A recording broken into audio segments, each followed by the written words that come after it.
to make a filmed travelogue based on his native Hawaii. Thus, the shirt, you see. A curtain separates these gentlemen from our studio audience, and the audience has been told to keep very quiet. All right, let's walk into the studio and pull our surprise right now. Here we go. Here you are, Sid.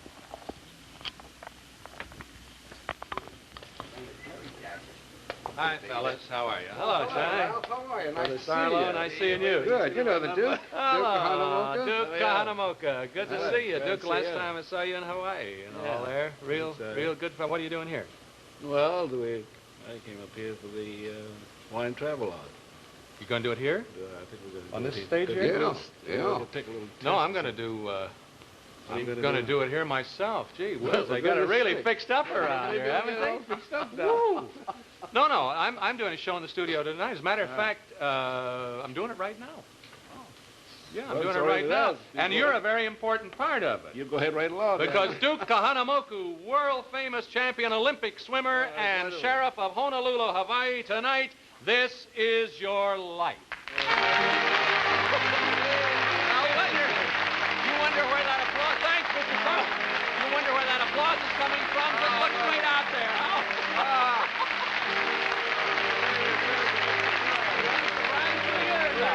Good to see you. Oh, and there'll be a lot of surprises coming from that little grass shack right over there. We'll meet the first of them in just a moment. I want you to sit down on this catamaran here, Duke, and relax. A travelogue you were going to do, huh? That's what they told me. And take your coats off. Relax. We're in Hawaii here, boy, on the beach of Waikiki. Something when I was in Honolulu, I watched the show from out.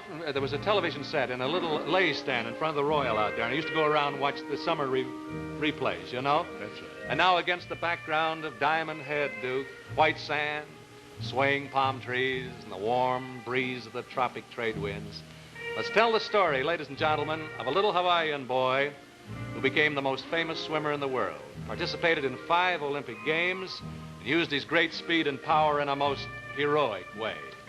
That you were talking about, Duke. Duke Kahanamoku. You got it. How'd you get the name Duke? Well, it's a long story. Shorten it for us, will you, Duke? I'll make it short for you. All right. Well, when Kamehameha the Great conquered all the islands. Yes, King Kamehameha. So when he brought these islands together, why, Moku means island. Yeah, And Hana means to wood. I see. So when he conquered all the islands, he brought them together. So when my family, or my dad was born, we got the name of Duke Kahanamoku. I see. From King Kamehameha. Well, your family was descended from pure Hawaiian nobility. That's right. Your paternal grandparents being related to King Kamehameha. And so, as the eldest of 9 children, the name Duke was handed down to you from your daddy. That's right. Where do your brothers and sisters live, Duke? Well, they're all in Honolulu. They are?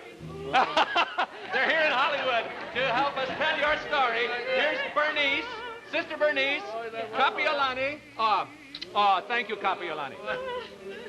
You betcha. This is David, right? Hey, man. Here's Bill.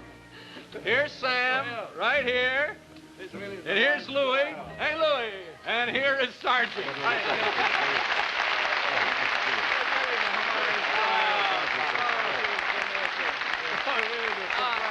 Listen, they say that this is the first time you've all sung together in public. And didn't they do swell, ladies and gentlemen? In public. Come here, Duke. Must have been wonderful being raised on an island paradise, Duke. What was Duke's childhood like, Bernice? Well, Brother Duke's childhood days were spent in the water and on the beach. But my father taught him how the old-fashioned method to swim when he was only 4 years old. What was your dad's method of teaching you, Duke? Well, that's a long story. Yeah. As I say... But he did it. He threw you kind of over the outrigger canoe over the canoe between the 2 outriggers. And I was splashing all over the place. Save yourself or drown. Yeah. So You're I saved myself. I'll bet you. So I was right up there. Well, we're glad you saved yourself, boy. You're encouraged to play in the surf and improve your swimming. You spend all of your spare time at Waikiki Beach. Is that right, Bernice? That's right. Yes, Ralph, Brother Duke did take time off to go to school. And on April 30th, 1900, we all became American citizens. Your childhood years saw Hawaiian history being made, Duke. The abdication of Queen Liliuokalani in 1893, the creation of the Republic of Hawaii in 1894, and the American flag being raised over Hawaii in 1898. Thank you, brothers and sisters. Just get in the catamaran there. Music is the heart of every Hawaiian. I wonder if we could have another song, eh? Let's help Bernice in there. And how about another song? Sam, what do you want to start him out with? Just so we can hear a little bit of it. Beach of Waikiki? Something like that? How about that? Oh, wiki, wiki, sweet brown maiden said to me, as she gave me language lesson on the beach. The beach in Waikiki is really your home, and you, Duke, and your brothers take to the sea like ducks to water. Outrigger canoeing, body and board surfing, and rowing for the Heilani Rowing Club. That's right. At this time, Duke was actually more fond of rowing than he was of swimming.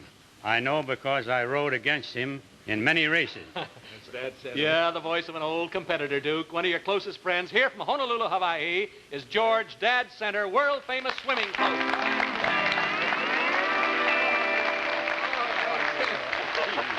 Nice to see you. Wonderful, Dad. If Duke was more interested in rowing than in swimming, how did he become the world's best-known swimmer, Dad?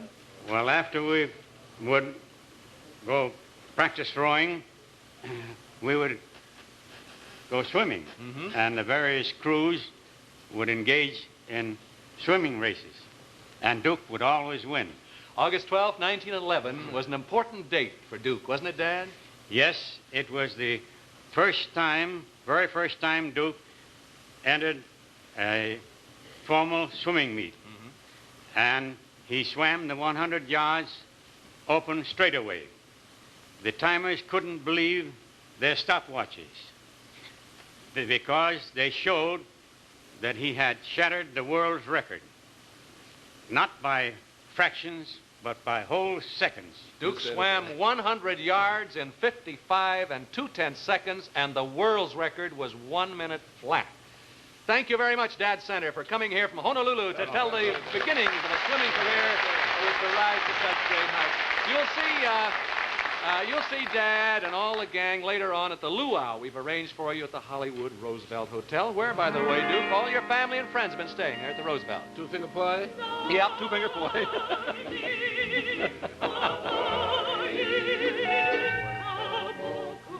Your great speed attracts the attention of the sports world, and you're invited to come to the mainland to participate in the AAU circuit meets. They can't believe that figure of 55.2. The year is 1912, and the Olympic Games are to be held in Stockholm, Sweden. Your electrifying swimming in the AAU meets makes you a natural choice for the United States Olympic swimming team, and you sail for Stockholm in the summer of 1912. I knew the Duke not only as the fastest swimmer I ever met, but he also could go to sleep faster and sleep longer than anyone else. A friend of yours from the 1912 Olympic Games, you recognize the voice, Duke. It belongs to your old pal and former teammate, Michael McDermott of Chicago, Illinois. Here's Mike. Let me take you one minute. Background sends his greetings to you, and he's sorry that he can't be with us tonight. Thanks a million. Thanks a million, Chuck. Duke's ability to sleep at any time of the day or night almost caused him to lose a crown, didn't it, Mr. McDermott? It sure did. We were out at the Olympic Stadium to compete in the preliminary trials, and that morning we had taken part in the Olympic parade. And after the parade, the Duke went back to the dock to get the ship to sleep. And when we got to the stadium where the Duke wasn't there, Yeah. at least you thought he was on the ship. Well, we thought he was on the ship. So I competed in my event, the breaststroke, and then went back and changed my clothes. And Otto Wally was looking all over the place for the Duke, so I had a hunch and went down to the dock on one of those little Swedish streetcars. And the Duke wasn't there, so I went back to the stadium and looked under the stand, and there was the Duke sound asleep. Oh, no. And after waking him up, he just had time to get his suit on and get up to the tank when the gun started his event. Well, how did he come out there?